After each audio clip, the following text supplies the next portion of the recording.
Pengertian: Badan Pusat Statistik atau BPS menjelaskan bahwa dalam indikator ketenagakerjaan yang disebut pengangguran adalah penduduk yang tidak bekerja namun sedang mencari pekerjaan atau sedang mempersiapkan suatu usaha baru, atau penduduk yang tidak mencari pekerjaan karena sudah diterima bekerja tetapi belum mulai bekerja.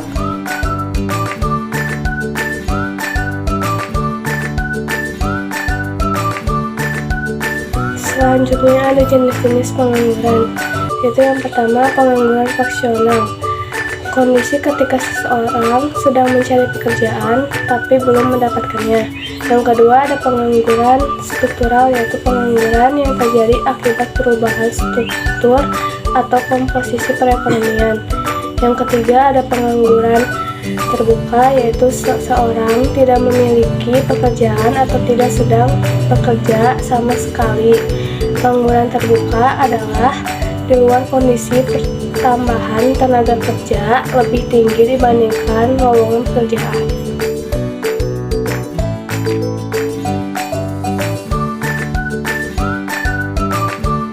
Yang keempat ada pengangguran tersembunyi, yaitu pengangguran tersembunyi terjadi di saat tenaga kerja yang memiliki kelebihan karena beberapa faktor. Yang kelima yaitu pengangguran musiman. Pengangguran musiman bergantung pada beberapa faktor, terutama faktor musim atau cuaca.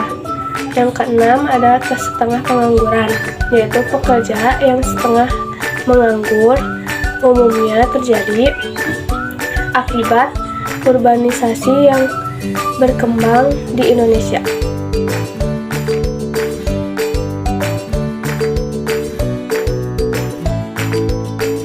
Jadi penyebab utama pengangguran itu ada 6. Yang ke-1, ketidaksesuaian antara keterampilan dan permintaan pasar. Kurangnya keterampilan, banyak para pencari kerja yang tidak memiliki keterampilan yang sesuai dengan kebutuhan industri saat ini. Lalu perubahan struktur ekonomi. Penggeseran dari sektor tradisional ke modern menyebabkan perubahan permintaan akan jenis pekerjaan. Yang kedua, ada pertumbuhan ekonomi yang tidak merata. Konsentrasi industri, pemusatan industri di wilayah tertentu menyebabkan ketidakseimbangan distribusi lapangan kerja. Lalu, krisis ekonomi. Fluktuasi ekonomi global dan domestik dapat menyebabkan PHK massal. Yang ketiga, ada pertumbuhan penduduk yang cepat. Penambahan angkatan kerja. Peningkatan jumlah penduduk usia produktif memperbesar persaingan dalam mencari pekerjaan. Lalu, keterbatasan lapangan kerja. Pertumbuhan ekonomi yang tidak mampu menyerap seluruh tenaga kerja baru.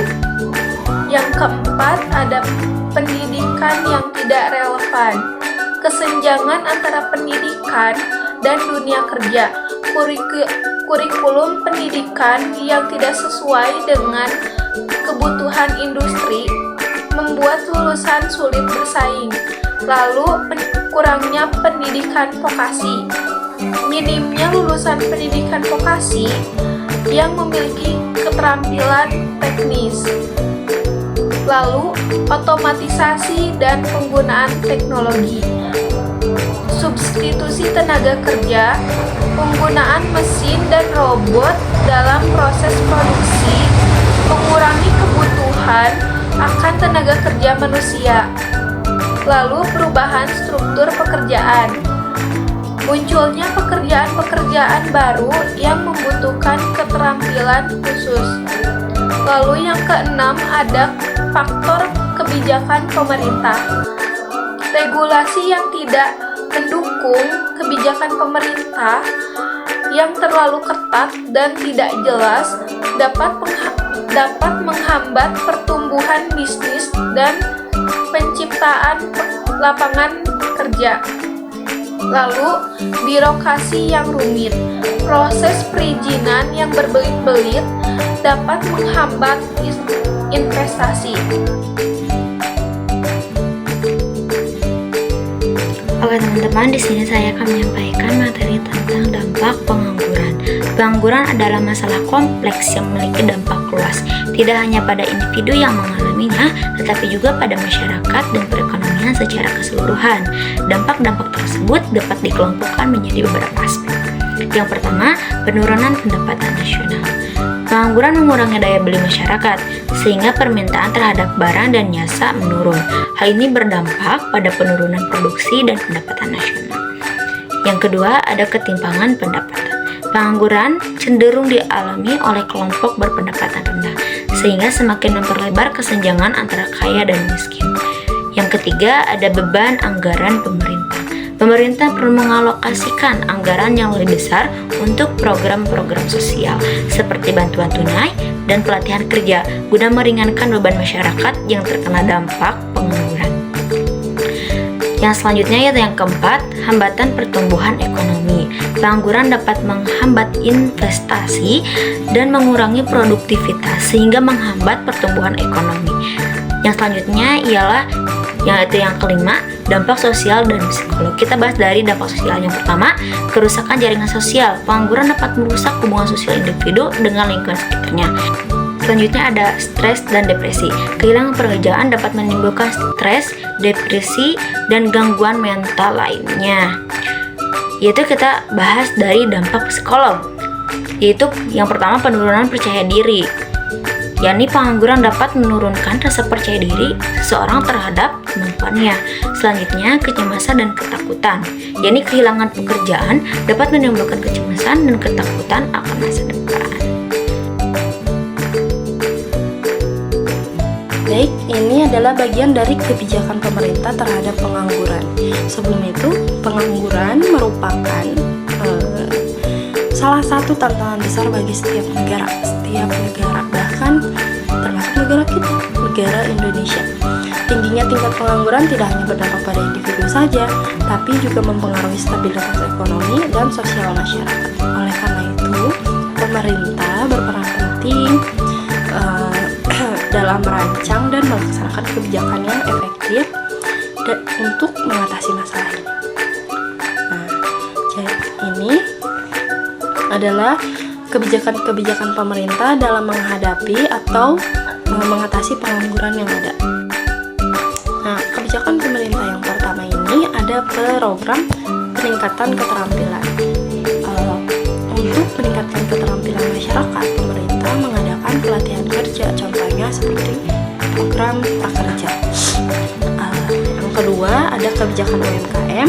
Pemerintah mendukung usaha mikro, kecil, dan menengah melalui pinjaman berbunga rendah dan program digitalisasi UMKM. Lalu yang ketiga, ada investasi infrastruktur. Pemerintah melakukan investasi terhadap proyek besar seperti pembangunan jalan, jembatan, dan fasilitas publik untuk menciptakan lapangan kerja jangka pendek dan menengah. Lalu yang terakhir ada insentif untuk dunia usaha, di mana pemerintah melakukan potongan pajak, subsidi, dan kemudahan berinvestasi untuk perusahaan. Hal ini bertujuan untuk menciptakan lapangan kerja baru. Itu adalah kebijakan-kebijakan pemerintah terhadap pengangguran yang ada. Melalui implementasi kebijakan yang tepat dan signifikan antara pemerintah, sektor swasta, dan masyarakat, kita dapat mengurangi tingkat pengangguran secara signifikan. Pengangguran juga bukan hanya masalah ekonomi saja, melainkan tanggung jawab bersama untuk menciptakan masyarakat yang lebih sejahtera dan berdaya saing.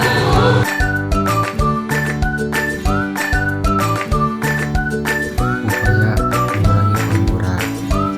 1. Meningkatkan ketersediaan lapangan kerja.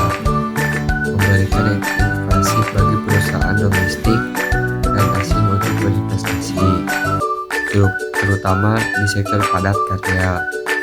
2. Meningkatkan kualitas SDM. Menyediakan pelatihan keterampilan yang relevan dengan kebutuhan pasar kerja. 3. Membangun desa-desa. meningkatkan potensi ekonomi daerah terpencil melalui program desa sendiri.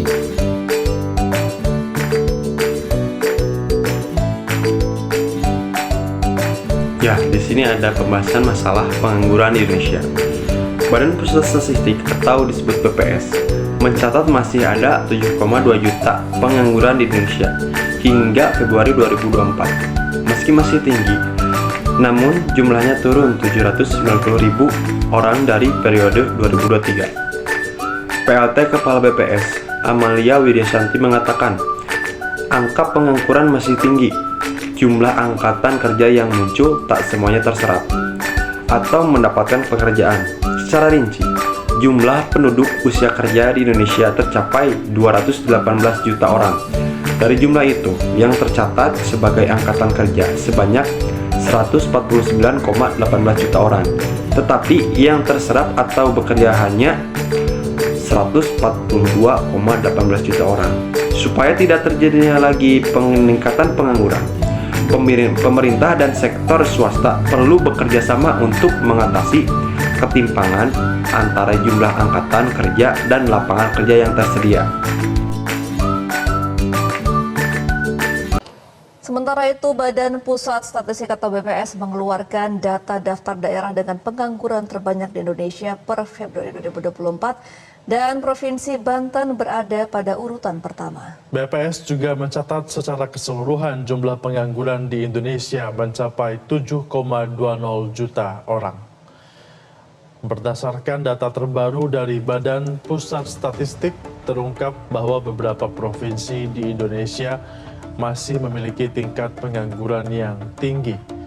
Provinsi Banten berada pada peringkat pertama tingkat pengangguran terbuka sebesar 7,2%, yang artinya 7 dari 100 orang angkatan kerja di Provinsi Banten tidak bekerja. BPS juga mencatat tingkat pengangguran terbuka atau TPT di Indonesia mencapai 4,82%, dan secara keseluruhan jumlah pengangguran yang terbesar di seluruh wilayah Indonesia adalah mencapai 7,20 juta orang.